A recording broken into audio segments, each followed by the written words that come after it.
নমস্কার। বিক্রম ভিলা রহস্যের সিজন 2 এর 34 থেকে 36 পর্ব আজকে শোনাব। গভীর রাত, ঘরের ভেতর নিস্তব্ধ অন্ধকার। জানালার পর্দা হালকা দুলছে হাওয়ার ছোঁয়ায়। মাথার উপর ফ্যান ঘুরছে একটানা শব্দে।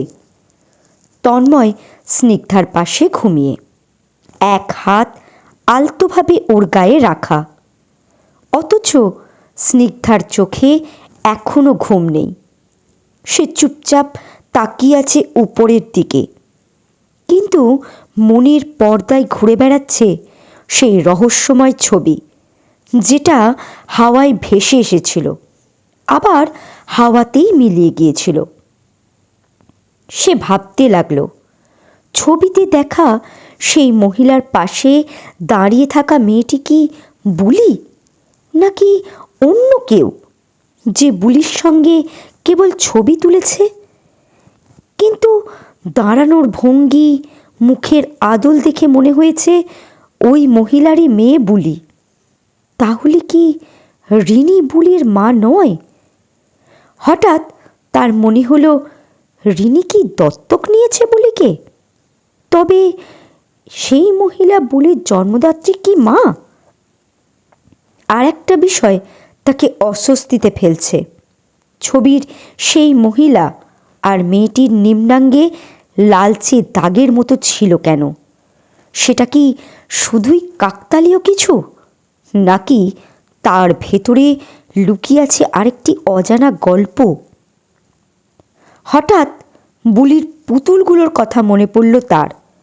মেয়ে পুতুলটার নিম্নাঙ্গে ছিল লাল দাগ, আর ছেলে পুতুলটার নিম্নাঙ্গে পেন্সিল দিয়ে বারবার আঘাত করছিল বুলি, ক্ষিপ্ত, অস্থির, যেন নিঃশব্দে কিছু বলতে চাইছিল। তার মনে পড়ে গেল খাতার সেই পাতাটা, যেখানে বুলির আঁকা ছিল এক ভয়ানক ছবি। পাতার মাঝখানে আঁকা ছিল এক বিকৃত পুরুষ মুখ, চোখ ফাঁকা, মুখ হাঁ করে আছে, যেন গিলে খেতে চাইছিল কাউকে।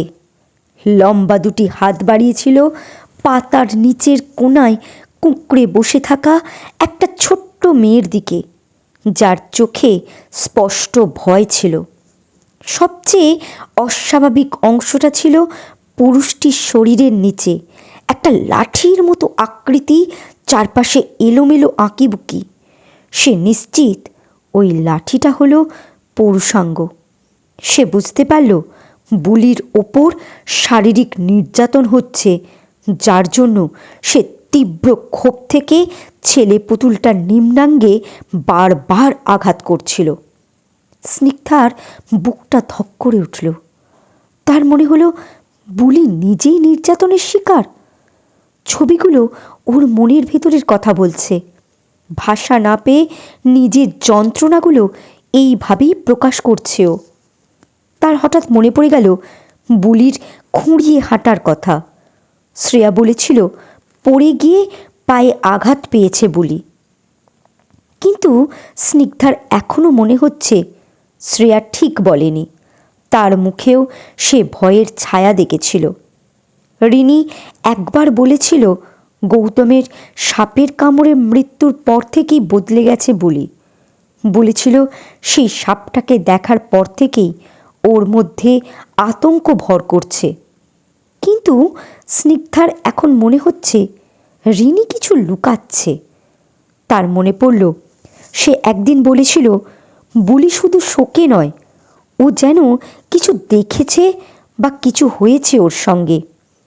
সেই কথা শোনার পর রিনির কপালে যে গভীর চিন্তার ভাঁজ পড়েছিল, তা এখনো চোখের সামনে স্পষ্ট। চোখ বড় বড় হয়ে উঠল স্নিগ্ধার। একের পর এক প্রশ্ন ধাক্কা মারতে লাগলো মনে। কে করছে এই অত্যাচার বুলির ওপর? সুবীর, রিনির স্বামী? কিন্তু সেটা যদি সত্যি হয়, রিনি সেটা সহ্য করছে কিভাবে? সে চুপ করে থাকছেই বা কেন? আর তো ওদের বাড়িতে অন্য কোনো পুরুষ নেই। রিনির শ্বশুর ধীরেনবাবু তিনি তো প্যারালাইজড, হাঁটাচলাও করতে পারেন না। একটা নাম মনে পড়ল, গৌতম।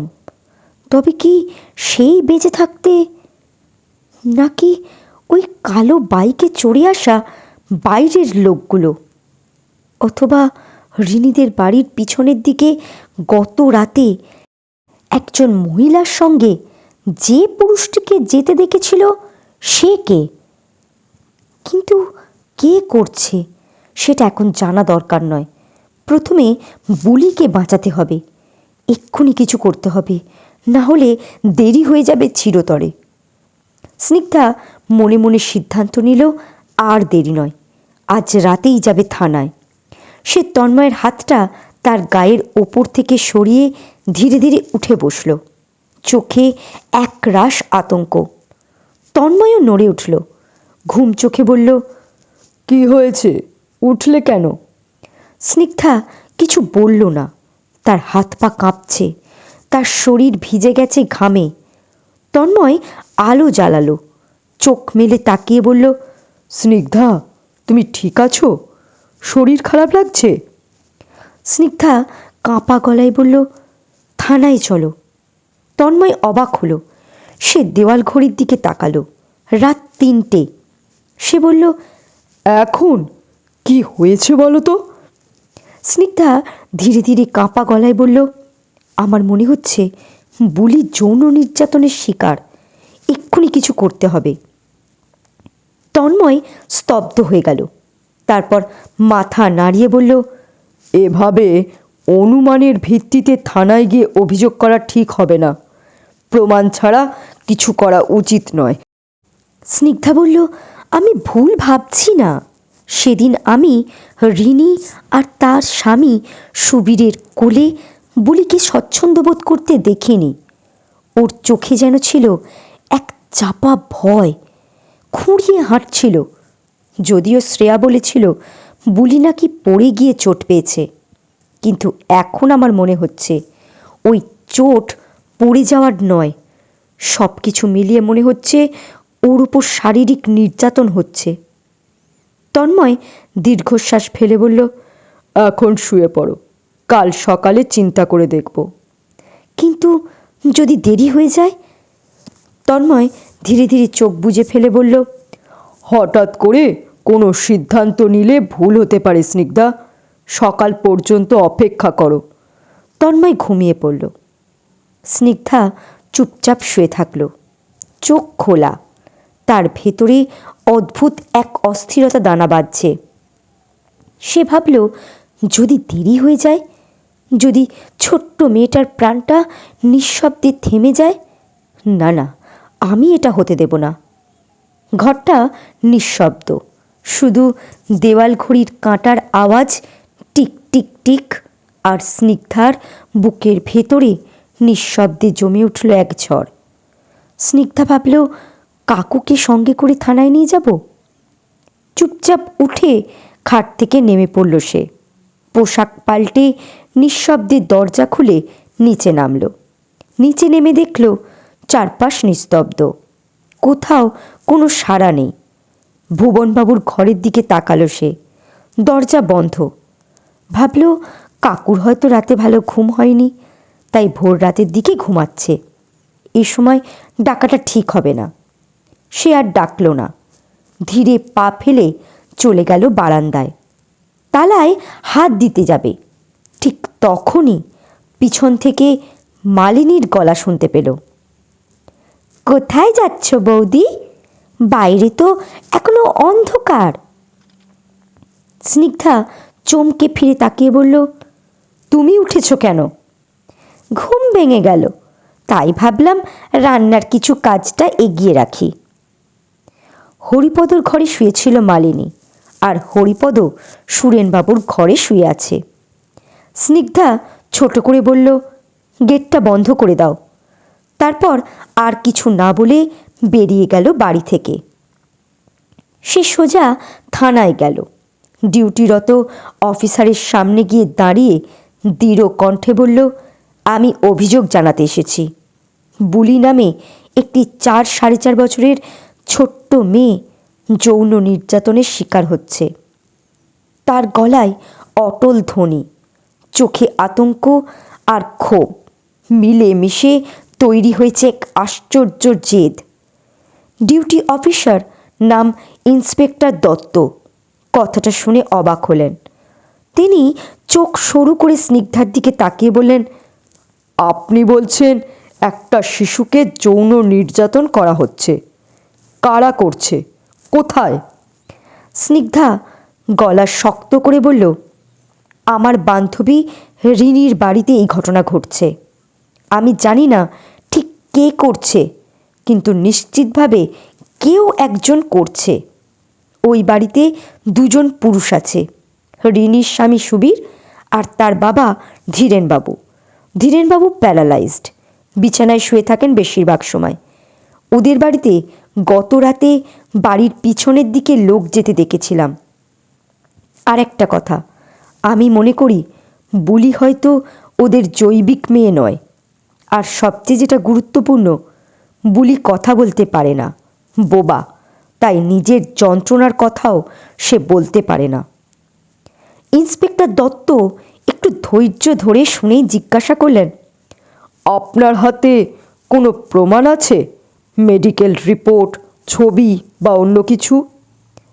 স্নিগ্ধা চুপ করে গেল। গলায় এখনো জেদ টলছে না, কিন্তু সে জানে তার হাতে কোনো দৃশ্যমান প্রমাণ নেই। স্নিগ্ধা ধীরে কিন্তু দৃঢ় গলায় ইন্সপেক্টর দত্তকে বলল, না, আমার হাতে কোনো মেডিকেল রিপোর্ট বা ছবি নেই, কিন্তু আমি যেভাবে বুলিকে দেখেছি, ওর আঁকা ছবি, হাঁটার অস্বাভাবিক ভঙ্গি, চোখে জমে থাকা ভয়, পুতুল নিয়ে খেলার অস্বাভাবিকতা, সব মিলিয়ে ওর শরীরের ভাষা বলছে কিছু একটা খুবই ভয়ানক ঘটছে ওর সঙ্গে। আমার সন্দেহ খুবই স্পষ্ট। ইন্সপেক্টর দত্ত কপাল কুঁচকে তাকিয়ে বললেন, যেমন? স্নিগ্ধা এক নিঃশ্বাসে বলে উঠল, বুলির আঁকা সেই বিকৃত পুরুষ মুখ, মেয়ে পুতুলের নিম্নাঙ্গে লালচে দাগ, ছেলে পুতুলটিকে পেন্সিল দিয়ে বারবার আঘাত করা, খুঁড়িয়ে হাঁটা, অস্বাভাবিক নিস্তব্ধতা, চোখে গভীর আতঙ্ক। বুলির আঁকা ছবি কেউ ছিঁড়ে বাইরে ফেলেছিল।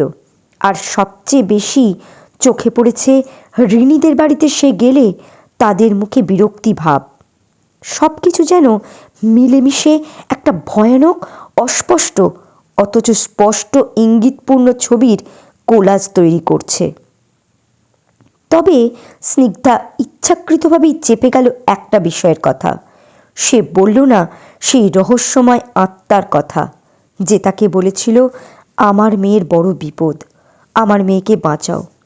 সে বলল না ঘটতে থাকা অলৌকিক ঘটনাগুলোর কথা, ছবি উড়িয়ে আসা আর তার চলে যাওয়া, নিঃশব্দ কান্না ভেসে আসা, রিনিদের জানলার কাছে আর তাদের রান্নাঘরের জানলার কাছে ফুটে ওঠা সেই ভয়ঙ্কর দৃশ্যের কথা, সাপের কথা।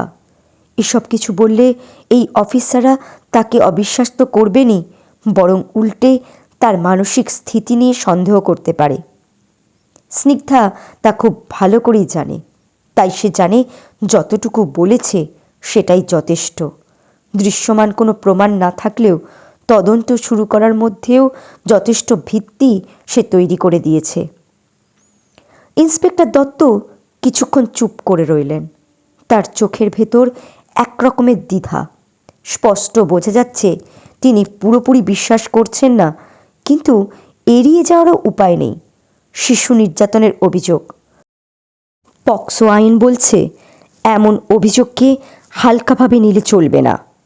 তিনি সোজা হয়ে বসলেন। দেখুন ম্যাডাম, আপনি যেটা বললেন সেটা কিন্তু স্পষ্ট প্রমাণ নয়, তবে অস্বাভাবিক তো বটেই। পক্সোর আওতায় শিশুর সঙ্গে এমন আচরণ আর ইঙ্গিত গুরুত্বপূর্ণ, তাই প্রাথমিক পর্যায়ে একটা ভিজিট করা যেতেই পারে। স্নিগ্ধার বুকের ভেতর থেকে একটা দমক যেন বেরিয়ে এলো। তার গলা শুকিয়ে গেল, কিন্তু তবু স্বর শক্ত রেখেই বলল, দয়া করে যত তাড়াতাড়ি সম্ভব চলুন, আমি ভয় পাচ্ছি, যতক্ষণ না ওকে সরিয়ে নেওয়া যায়। ওর নিরাপত্তা নেই। ইন্সপেক্টর দত্ত উঠে দাঁড়ালেন। চলুন, আমি দুজন কনস্টেবল আর একজন মহিলা অফিসারকে নিয়ে যাচ্ছি। এক্ষুনি ওদের বাড়িতে যাব। তবে খেয়াল রাখবেন, সরাসরি কাউকে দোষী বলা যাবে না। আমরা শুধু দেখতে যাচ্ছি। তারা বেরিয়ে জিপে উঠল। চারিদিকে অন্ধকার কিছুটা কেটে পরিষ্কার হয়েছে। রাস্তায় একজন মানুষ মর্নিং ওয়াকে বেরিয়েছেন। রিনিদের বাড়ির সামনে জিপটি এসে দাঁড়ালো।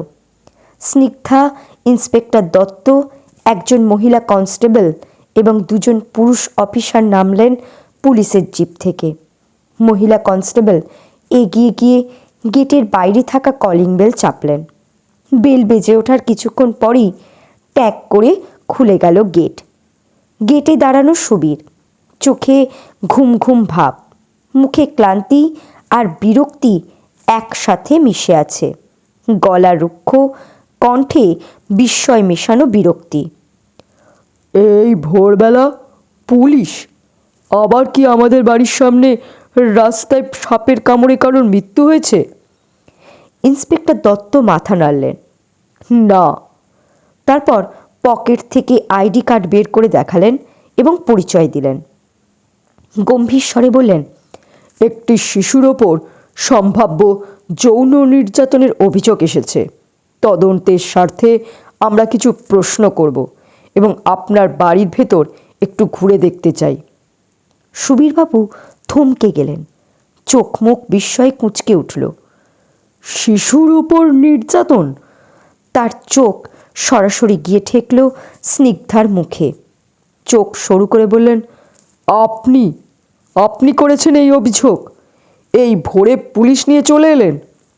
ঠিক তখনই ঘরের ভেতর থেকে রিনির গলা এলো। এত ভোরে কে এসেছে? বলতে বলতে রিনি গেটের কাছে এসে পৌঁছল। পুলিশ দেখে চমকে উঠল। সুবীর ওকে দেখে বলল, এই দেখো, তোমার বান্ধবী পুলিশ নিয়ে এসেছে। আমরা নাকি শিশুর ওপর নির্যাতন করি। রিনি হতবাক হয়ে স্নিগ্ধার দিকে তাকালো। কোন শিশুর ওপর নির্যাতন? এই বাড়িতে তো শিশু বলতে শুধু বুলি আছে। ইন্সপেক্টর দত্ত গম্ভীর কণ্ঠে বললেন, হ্যাঁ, ওই বুলিকে নিয়েই অভিযোগ। সুবীর রীতিমতো রেগে উঠল। বুলি আমাদের একমাত্র মেয়ে। আমরা তাকে চোখের মণির মতো আগলে রাখি। তাকে আমরা কষ্ট দেব? এটা কেমন কথা? রিনিও বিস্মিত, কিছুটা আহত স্বরে বলল, স্নিগ্ধা, তুই এটা করলি? স্নিগ্ধা কিছু বলল না, মুখ শান্ত, কিন্তু চোখে চাপা আগুন। ইন্সপেক্টর দত্ত ভ্রু কুঁচকে রিনির দিকে তাকিয়ে বললেন, আপনার বান্ধবীর অভিযোগ বাচ্চাটি নাকি আপনাদের জৈবিক সন্তান নয়। এই কথা শুনে রিনি আর সুবীর দুজনে যেন একেবারে আকাশ থেকে পড়ল। সুবীর বিস্ময়ে বলল, কি বলছেন আপনি? আমাদের মেয়ে নয় মানে? রিনি তো রেগে আগুন। স্নিগ্ধার দিকে তাকিয়ে কড়া গলায় বলল, তুই কি করে বললি বুলি আমার মেয়ে নয়? আমি ওকে নিজের পেটে ধরেছি, নিজে জন্ম দিয়েছি। তুই কি করে এমন কথা বলিস স্নিগ্ধা?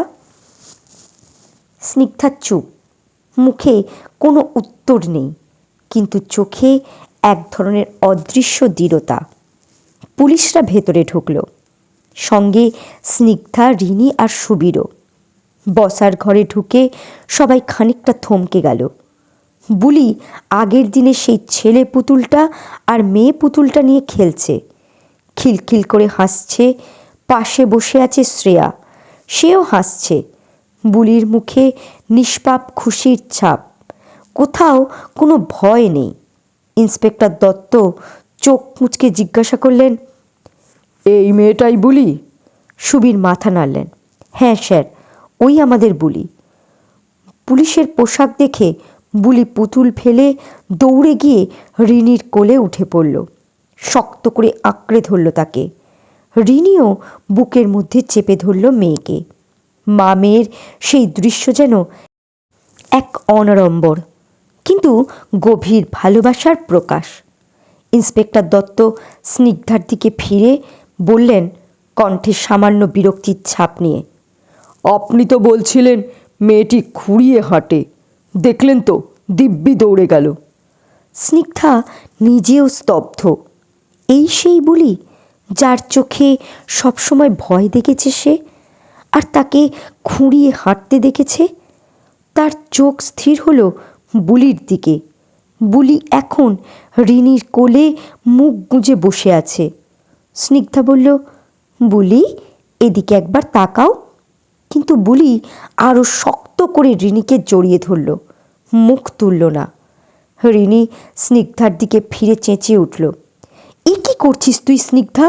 গৌতমের মৃত্যুর পর থেকে মেয়েটা এমনিতেই ভীত সন্ত্রস্ত, আর তুই কিনা পুলিশ নিয়ে এসে ওকে আরও ভয় পাইয়ে দিলি।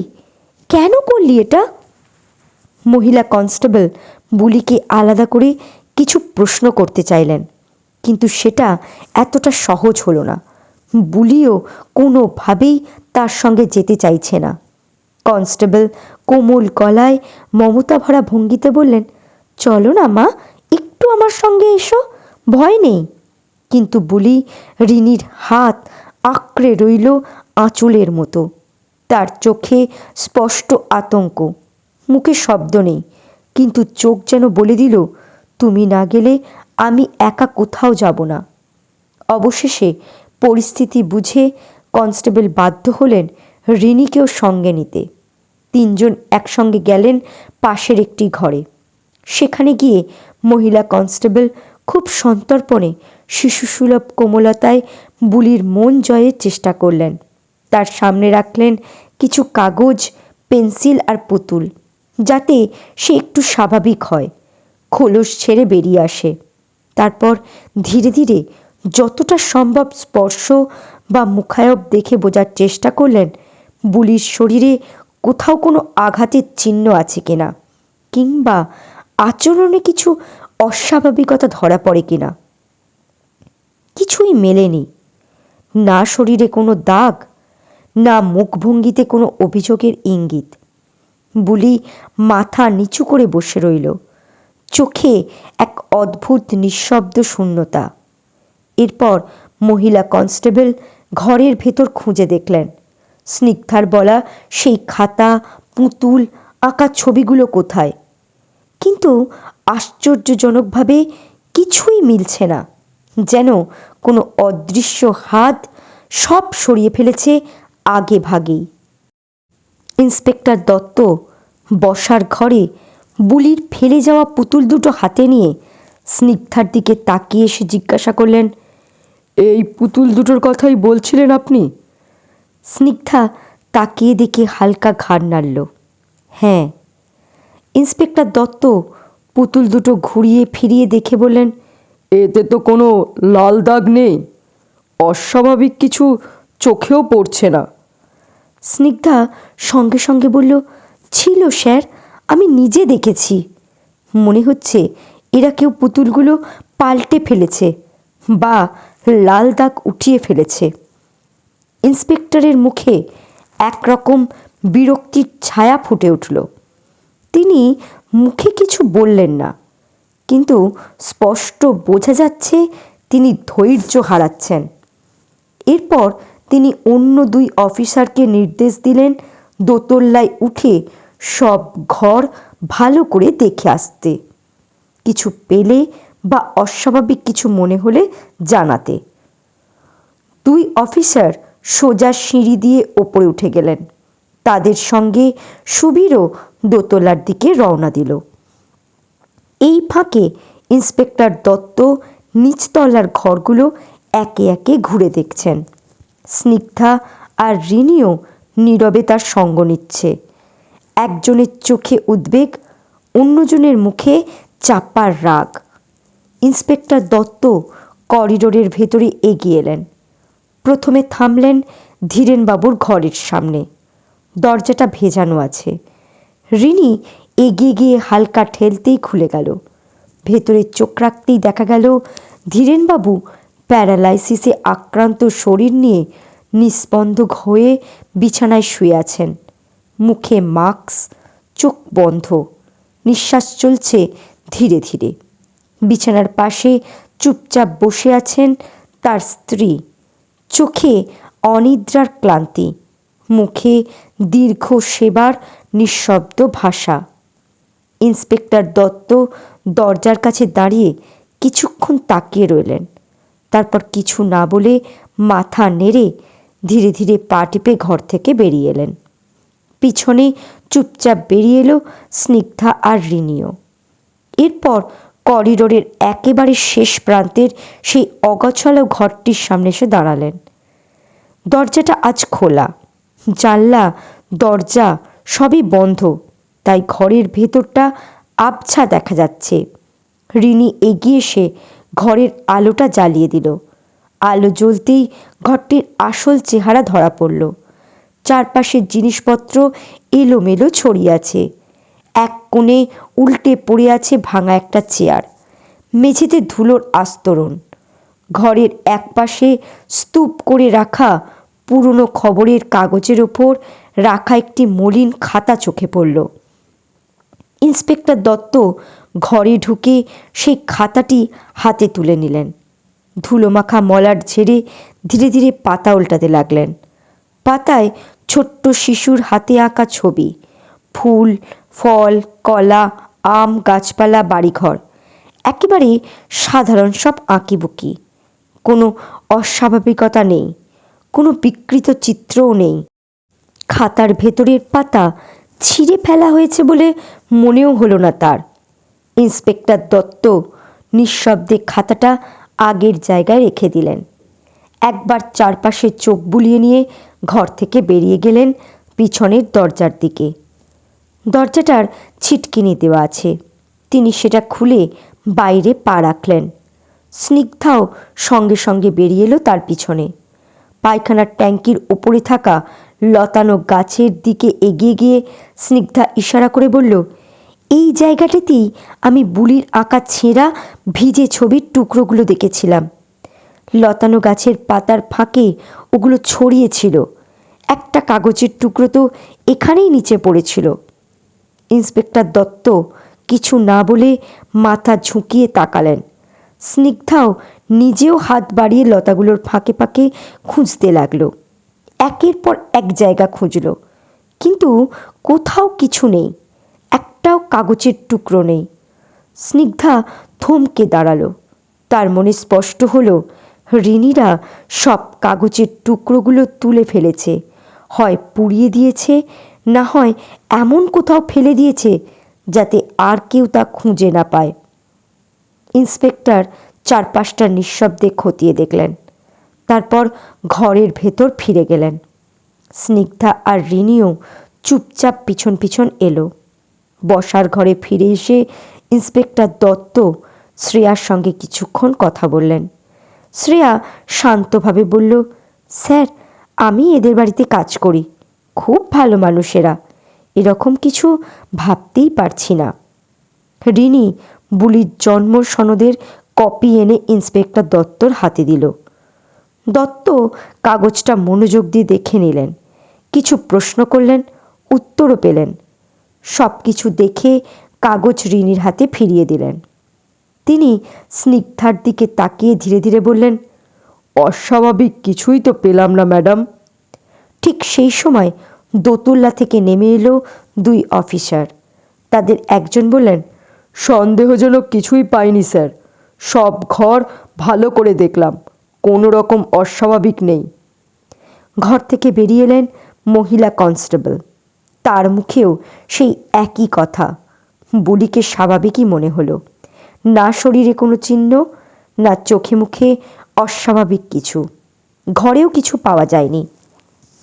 সব দিক দেখে একটাই উত্তর পেয়ে হতভম্ব হয়ে রইল স্নিগ্ধা। যে ভয়ঙ্কর চিত্র ওর মনে আছে সেসবের কোনো প্রমাণ এখন কোথাও নেই। সব কিছু যেন আচমকা অদৃশ্য হয়ে গেছে। ওদিকে ভুবনবাবু মালিনীর কাছে শুনলেন স্নিগ্ধা রাত থাকতে কোথাও যেন বেরিয়ে গেছে। তিনি একটু চমকে উঠলেন। ভোর রাতে? তিনি জানালার পর্দা সরিয়ে বাইরে তাকালেন। বাইরেটা পরিষ্কার হয়েছে। তিনি বাইরে বেরোলেন। রিনিদের বাড়ির সামনে পুলিশের একটি জিপ দাঁড়ানো।